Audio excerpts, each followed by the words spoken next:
I was half blind from screen glare and 5 cups into gas station coffee when the breakthrough finally hit. At 3:47 a.m. on a Wednesday, no one would remember but me. My hands were shaking, not from nerves but caffeine and spite. 6 months, 217 code commits, and a handful of emotional breakdowns compressed into one silent line of code that flipped the damn algorithm on its head. No more memory leaks, no more bottlenecks. The thing sang. I stared at the output like it was a newborn I'd just delivered in a server room. That algorithm wasn't just mine, it was me. Every late night when I skipped dinner to rewrite optimization logic, every weekend sacrifice debugging memory overflows while my friends posted vacation photos, every ignored Slack ping from my VP when he figured I was available anyway. They were all stitched into the DNA of this thing. It wasn't theoretical anymore. The model ran leaner, faster, cheaper than anything our department had ever tested. I wrote the white paper in one sitting, 43 pages of hard evidence, use cases and projections. Clean. Cited. Bulletproof. My only mistake? Submitting it to Alan. You ever had your work stolen by someone with more title than talent? Because if so, buckle up, this one's for you. And if you're listening and not subscribed, now's a good time to tap that button. It keeps the stories coming and frankly, it's the only raise our team gets around here. Anyway, Alan, my VP, polished suits, TED Talk voice, the kind of guy who called himself a thought leader unironically. When I turned in the white paper through our internal innovation portal, he replied with a robotic thanks. I'll review shortly. That was it. No, this is amazing. No, great job. Just corporate death rattle disguised as acknowledgement. I should have felt proud, but instead I felt like a deer in an open field. Exposed. I printed 3 time-stamped copies. One for me, one for my safe, and one I mailed to my sister across the country. Just in case. I archived every Git commit, every commit message, and every email chain with metadata intact. Hell, I even screen recorded my submission process. I knew it was paranoid. I didn't care. I've worked in tech too long to believe in benevolent management. When something's that good, someone always wants to slap their name on it. But even then, even with all that quiet prep, a small part of me hoped I was wrong. That maybe this was my moment. Maybe I'd finally get the recognition I'd spent years clawing toward. I had this stupid fantasy that Alan would forward my paper to the CTO, drop a "look what she built" in his signature, and I'd be pulled into meetings that didn't feel like afterthoughts. Instead, 3 weeks later, I found out via company-wide email that Alan had been selected as keynote speaker at the Global Cloud Tech Conference in Chicago. Subject line: Presenting Innovation at Scale. The preview text read, VP Alan Green to unveil revolutionary server efficiency breakthrough. And when I opened the attached flyer, I saw the title of my white paper staring back at me verbatim. Not a comma changed. That was the moment something inside me clicked. Not snap, clicked. Like a puzzle piece. Like confirmation. Like I'd been waiting for this proof, this final nail the whole time. You want to play theft with code? Okay, Alan. Let's play. The day I submitted the white paper, I felt like I was holding something radioactive. Not because it was dangerous, because I knew what it could do. The algorithm didn't just improve energy distribution across server clusters. It made half our cost projections look like bad guesses. I'd run the tests 3 different ways. The savings weren't theoretical, they were measurable and immediate. We were talking millions annually, depending on load and region. This wasn't some pitch deck gimmick. It was real and it worked. I didn't send it through the usual Slack message. I uploaded it to the official Innovation Stream portal, checked the metadata twice, then followed up with an email to Alan. Subject line: Submission Adaptive Load Redistribution Algorithm. White paper attached. I even threw in a, let me know if you have questions or need anything clarified. Corporate polite. Respectful. Precise. He replied 9 hours later. No greeting. No punctuation beyond a period at the end. Thanks, I'll review. That was it. 3 words. I stared at it like it was a code error, rereading it as if I'd missed something. No enthusiasm. No follow-up. Not even an emoji. The man uses a damn rocket ship reaction when someone sneezes on Slack, but when I hand him a paper that could land us a Fortune 100 partnership, I get this? I tried to brush it off. Told myself he was probably busy. Or maybe trying not to show bias until it went through review. I even made excuses for him. Maybe he wanted to discuss it with the CTO first. Maybe he was stunned speechless by how good it was. I had to believe something because otherwise I was staring down the barrel of a really ugly realization that I just handed a loaded gun to a man with no moral compass. By Friday I'd heard nothing. Not a whisper from his assistant, not a calendar hold, not a ping. Radio silence. It sat in my gut like swallowed gravel. I knew Alan's type. Men who treated credit like a zero-sum game. I'd watched him take over calls where junior devs were explaining their own prototypes. He had a talent for replacing she built with we developed, and they discovered with my team found. He never lied outright. He just smudged the authorship until it blurred in his favor. Still, I tried not to spiral. Maybe I was being cynical. Maybe I was projecting. Maybe I'd been in this place too long and everything looked like sabotage. But then I remembered that time last year when he forgot to CC the original architect on the design review presentation, and suddenly the accolades landed on his desk. HR called it an oversight. She left the company 6 weeks later. I started rereading my own white paper like it wasn't mine anymore, looking at the lines of logic and wondering how they'd sound coming out of his mouth. What would he change? Which metaphors would he butcher? Would he even understand half of what he was presenting? I couldn't sleep that weekend. Not well anyway. I kept checking the innovation portal, refreshing the page like I expected a notification to pop up. Status. Under review. Nothing changed. And something in me started to shrink back. Not from fear, but from the cold clarity of a familiar pattern unfolding. You give your best work to someone above you. You wait. And you watch them pretend it was always theirs. It wasn't panic. It was recognition. Something was off. And this time I wasn't going to ignore it. I was heating up leftover lo mein in the break room microwave when the company-wide email landed. The subject line was loud. Proud to announce. Alan Green to deliver keynote at Global Cloud Tech 2025. And the email body was worse. Branded header, Alan's grinning headshot, and right beneath it in bold font. Revolutionizing server efficiency through algorithmic intelligence. My chopsticks slipped out of my hand and hit the tile. I didn't pick them up. I just stood there, staring at my phone like it had slapped me. That was the exact subtitle of my white paper. Word. For. Word. The phrasing was deliberate, dry, technical, a little pretentious. I remembered rewriting it 3 times to get that cadence. There's no universe where it's coincidence. That was my work. My voice. My fingerprint. My stomach didn't even sink. It just stopped existing. Everything inside me went still. Like the air around me had been vacuum sealed.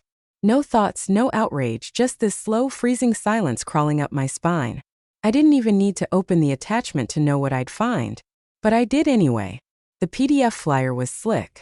Alan standing in front of some generically techie background, hands steepled like a TED Talk prophet. Bio blurbs called him a visionary in scalable systems, and the mind behind CloudCore's next-gen server intelligence breakthrough. My name? Nowhere. Not a footnote. Not a thank you. Not even a typo. And the worst part? No one else knew. No one could know. To the entire company, to the industry, to every single investor who'd see that announcement, he was the innovator. And me? I was just the one nuking cold noodles in a gray break room with buzzing fluorescent lights and a VP who just put my crown on his head without asking. I didn't cry. I didn't throw my phone. I didn't scream. I just stared. Because this wasn't rage. This was that deeper thing. The kind of betrayal that doesn't come with fire, it comes with frost. With stillness. It makes you stop trusting your gut, your judgment, your years of playing by the rules. Makes you remember every time you took the high road and watched someone else cash the bonus check. Someone else get the title. Someone else walk on stage. Alan had stolen my work in broad daylight. And the company, they gave him a spotlight for it. Applauded him. Promoted him. And all I could think was, you arrogant, short-sighted idiot. You don't even know what you've done yet. But you will. You absolutely will. I didn't confront him. Didn't storm into his office, didn't call him out in front of the team, didn't send a single "hey, quick chat" calendar invite.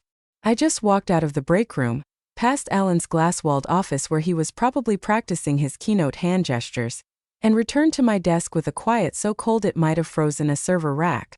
You can't win against people like him by shouting. They're louder, smoother, and they've spent their whole careers rehearsing for that kind of theater. Me?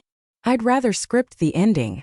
I opened a blank spreadsheet, labeled it CYA Project Polaris. I started building a paper trail like it was a second job. Every git commit, every timestamp, every autosaved version of the white paper with creation metadata. My original draft? Written on my personal laptop during unpaid overtime. Git logs tied to my private repo. Slack messages from 6 months back, where I asked clarifying questions Alan couldn't answer. Email receipts. Screenshot comparisons. Hell, I even dragged in our old Jira tickets showing the task history, where I'd tagged him for code review and he replied with a thumbs up emoji. Brilliant. When I was done, I printed hard copies. Real paper. Bound them into a folder with dividers and color-coded tabs. Made 3 copies and dropped one in a fireproof lockbox in my closet. Sent another to my cousin in Nevada, who's been in litigation hell with his ex-business partner for years and knows exactly why that matters. The third went into a sealed envelope I labeled, "Open only if I die or snap." Then I opened another browser tab and registered a Delaware LLC. Clean name. No direct ties to my work email. Used a P.O. box I keep for freelance dev work, and bought a fresh domain with no corporate fingerprints.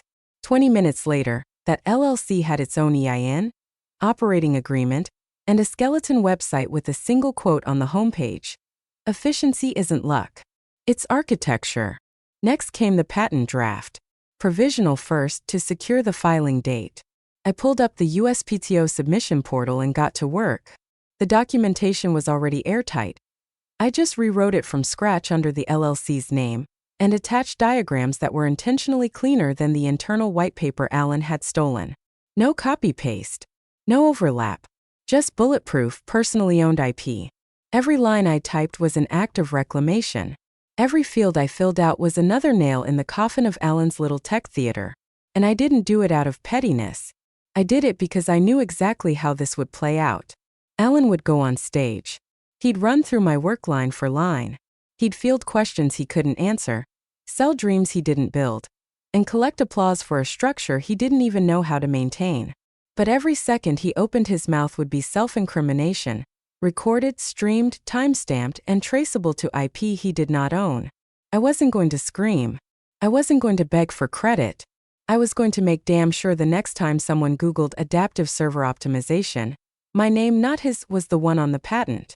And he was going to learn the hard way what happens when you try to steal from someone who's 3 steps ahead and already holding the receipt. I touched down in Chicago the night before the keynote, carrying nothing but a duffel bag, a backup hard drive, and the kind of calm that only shows up after rage has burned itself into ash. The sky was gray, the air sharp, and the taxi driver barely said a word the whole ride to the hotel. Perfect.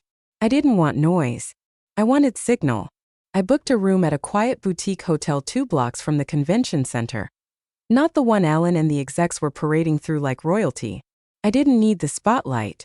I needed bandwidth, coffee, and a clean desk. At 9:27 a.m. the next morning, I opened my laptop and set up the stream. I didn't even need the full video, just the feed from the main stage. There he was. Alan Green. Polished, smug, walking out in front of 1,000 attendees like he owned the tech pulsing beneath their feet. He had the nerve to smile like he'd conjured the algorithm out of divine inspiration. Like he hadn't ignored my DMs for weeks while I was refining models at 2 a.m. I'd watched enough of these keynotes to know the rhythm, the false modesty, the story arc where the visionary takes you from problem to solution without ever naming the engineers who solved it. He opened with a dramatic graph showing legacy server costs. Then came the pivot slide, adaptive load redistribution, the future of scalable efficiency. My slide, my title, even the graphic layout matched the white paper. The gall of it would have made me laugh if it hadn't been so grotesquely predictable. He started reading from the teleprompter, verbatim, line after line lifted from the doc I'd written in the middle of winter while wearing the same hoodie for 3 days straight. I muted the stream. I didn't need to hear my own words come out of his mouth. I just needed the footage. At 9:42 a.m., I switched windows and clicked Submit on the final patent filing. USPTO Form 101 complete. PDF attachments check. Entity. The LLC I created. Inventor me. Applicant and assignee me. Every claim, every illustration, every paragraph was structured cleanly, revised carefully, and aligned to the latest guidance. Not a loophole in sight. The timestamp ticked over. 9:42 a.m. Central Standard Time. Then I hit record. Captured a screen video of the live stream with the patent confirmation email open in the corner. The moment Alan Green claimed ownership of tech already filed by someone else. Someone watching from a silent room across the street with legal documentation and an avalanche of receipts. That's the thing about fraud. It loves the spotlight. But patents? Patents love the shadows. They work best when they're filed with no fanfare, just formality. When you don't scream, don't threaten, don't tip your hand. You just wait for the thief to build your case for you on camera, in front of an industry that's about to find out who really built the damn machine. Alan smiled as the crowd clapped. And I sat back, sipped hotel coffee and smiled right back, because he just handed me everything I needed. By the time Alan walked off that stage, sweaty with self-importance and basking in applause, the internet had already done what it always does. It started digging. The keynote replay went up within the hour. Clipped, subtitled, SEO'd, blasted across LinkedIn, Reddit, and 3 different industry substacks. Alan Green, Cloud Core's golden boy. Announcing a disruptive leap forward in adaptive server efficiency. The kind of phrase that makes VCs foam at the mouth. And right on cue, the back channels lit up. I wasn't supposed to have access to the partner Slack. But a friend from an old startup, still using the same credentials he had when I onboarded him 4 years ago, shot me a screenshot. It was a string of DMs between senior architects at a Fortune 100 energy firm. The first message was simple. Who actually built that? Then came the flood. CTOs tagging analysts. Threads spinning out with links to GitHub repos and white paper drafts. Some of them were mine. The cached versions Alan never scrubbed clean enough. Others were people noticing that the wording in Alan's slides didn't match his usual tone. One post even said, "Reads more like a mid-level engineer than a VP." Curious. Curious indeed. But the tipping point wasn't gossip. It was the search. Because anyone serious about licensing, anyone who actually wanted to use the tech ran the same check. A provisional patent search through USPTO, WIPO, and a few international registries. They typed in keywords from the keynote. Load redistribution, energy-efficient server algorithm, adaptive node allocation. And they kept landing on one name. Mine. Filed under the LLC I created. With documentation that matched almost line for line, the material Alan had just claimed as his own in front of a live audience. The timestamp? Earlier that very morning. At 3:14 p.m., I got a calendar invite in my inbox. Licensing Inquiry Vortex IP Strategies. Vortex wasn't some fly-by-night legal outfit. They were the bulldogs behind 4 major clean tech acquisitions last year, including the one that bankrupted a billion-dollar automation firm because they failed to secure proper IP rights. Their email was short and precise. We represent clients inquiring about licensing opportunities related to your recent provisional patent filing. Please advise availability for initial discussions. They didn't mention Alan. They didn't need to. In their world, ownership wasn't about applause, it was about who filed first. And that wasn't him. I sat back in my hotel chair, barely breathing. Not from shock. There was no shock left in me. But from a strange, steady hum rising in my chest. Not adrenaline. Not even triumph. Just clarity. The system I'd built to protect myself was working. Quietly, without a scene. No screaming match, no Twitter thread, no backstabbing whisper campaign. Just forms, proof, and patience. Alan's world was still clapping for him. Mine was about to invoice his audience. It started as a flicker, just a few confused investor emails forwarded around by biz dev, all asking variations of the same question. Why isn't Alan Green listed as the patent holder? First, legal brushed them off. We're confirming paperwork, they said. Everything's in process. But the questions kept coming. And then came the phone call from Vortex. The moment a third-party IP firm called asking to verify licensing rights. Not just ask about availability, but to clarify ownership. That's when the gears started grinding inside CloudCore. Legal panicked. The head of corporate counsel looped in risk, compliance, and an external patent attorney within an hour. I wasn't on any of those threads, but I saw the ripple. I saw the VP of Infrastructure cancel all meetings for the day. I saw Alan step into a glass conference room with 2 board members and close the blinds. They never closed the blinds. By then, I was already back at my desk, back in my regular chair, sipping the same burnt break room coffee like nothing had happened. Like I hadn't just detonated a proximity mine under the company's keynote darling. Around 3 p.m., our senior DevOps engineer passed me in the hallway and muttered, "Whatever you did, damn." I just smiled and kept walking. The internal audit moved fast.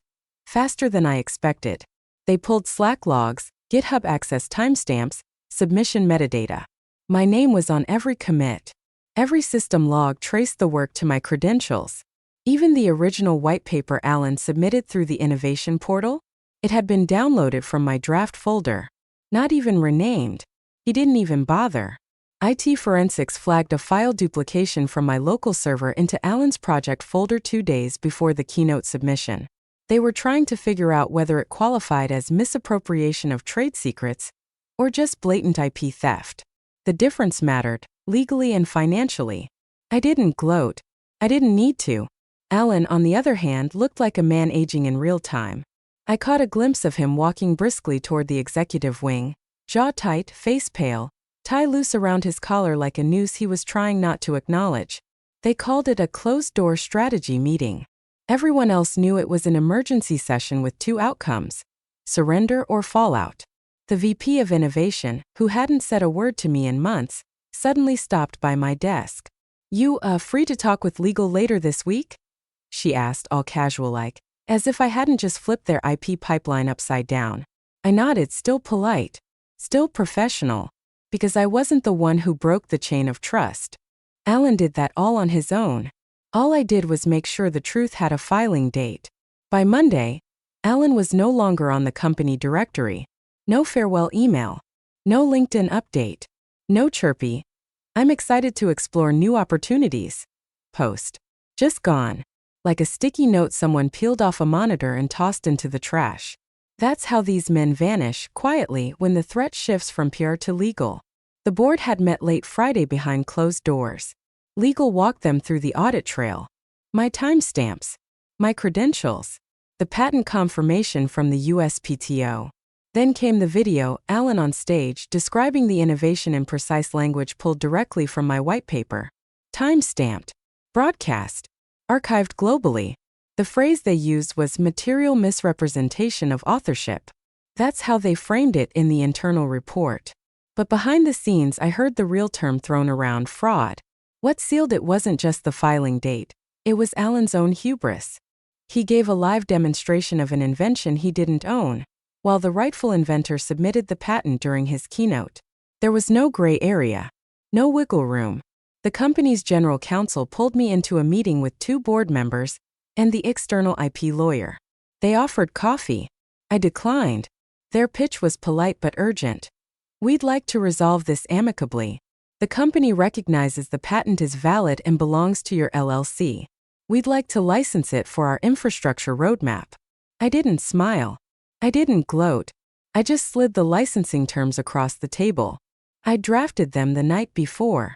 Partial royalties tied to deployment scale. Annual floor. Tiered pricing for volume use. And one non-negotiable clause at the bottom. Licensor reserves exclusive rights to license to direct competitors without restriction. They blinked. The lawyer read it twice. The board rep asked, "You're keeping competitor rights open?" I nodded. This wasn't about punishment. It was about ownership. Alan had used my name like it was disposable. Now it was the only one that mattered. They signed. No argument. No posturing. Just clean ink on clean paper. They needed the tech and they couldn't risk a lawsuit. Not with investor confidence hanging by a thread. Not with analysts already whispering about ethical lapses in leadership. Alan's official resignation went out that afternoon, buried in a Friday 5:01 p.m. email blast titled, "Organizational Updates." They said he was pursuing new ventures. I imagined him scrolling job boards from the guest bedroom of a rental condo, wondering how the hell the story slipped out of his hands. I walked out of that meeting not as an employee, but as a partner. Not on their terms, on mine. No balloons. No headlines. Just a signed contract, a clean exit, and the full weight of legitimacy behind every line of code I ever wrote in the dark. It wasn't revenge. It was realignment. The lights were just as harsh as I remembered, but this time they weren't aimed at someone stealing my work. They were aimed at me. I stepped onto the stage at the North American Systems Engineering Summit with a calm so complete it almost felt artificial. No nerves. No shaking hands. Just the quiet weight of knowing exactly where I belonged. The slide behind me was simple. White background. Black lettering. No frills. No tech jargon buzzwords or marketing glitter. Just this. Filed patent #US 4319087. Efficient server load redistribution. Below it, my name. Beneath that, my LLC. And in the bottom corner, a single line. License to Cloud Core, non-exclusive. Additional partnerships pending. There were no applause breaks during my talk. I didn't pause for drama or flash a toothy smile. I walked the audience through the architecture, the problem it solved, the efficiency gains, and the practical application curve. I answered questions. I quoted benchmarks. I explained everything Alan never could because he never built it. After the session, a CTO from a major West Coast hosting company shook my hand and said, "This changes our projections." A data science lead from an EU green tech firm asked for a sit-down later that week. I got invited to 3 closed-door dinners before I made it back to my hotel. It wasn't fame. It was credibility. It didn't feel like winning. It felt like breathing. Alan's name hadn't come up once. Not even as a footnote. His legacy was a redacted slide in an internal document somewhere. Mine was being inked into contracts and deployment roadmaps by people who actually read the patents they invest in. As I walked off stage, I caught a glimpse of myself in the reflection of the projector screen. Not the tired engineer pulling overnight shifts to fix someone else's mess. Not the employee hoping someone in a blazer would toss her a breadcrumb of credit. Just the architect of something real. Legal. Permanent. Voiceover, quiet and steady, in my head as I stepped down. He replaced my name on the paper. So I replaced the company's name on the patent.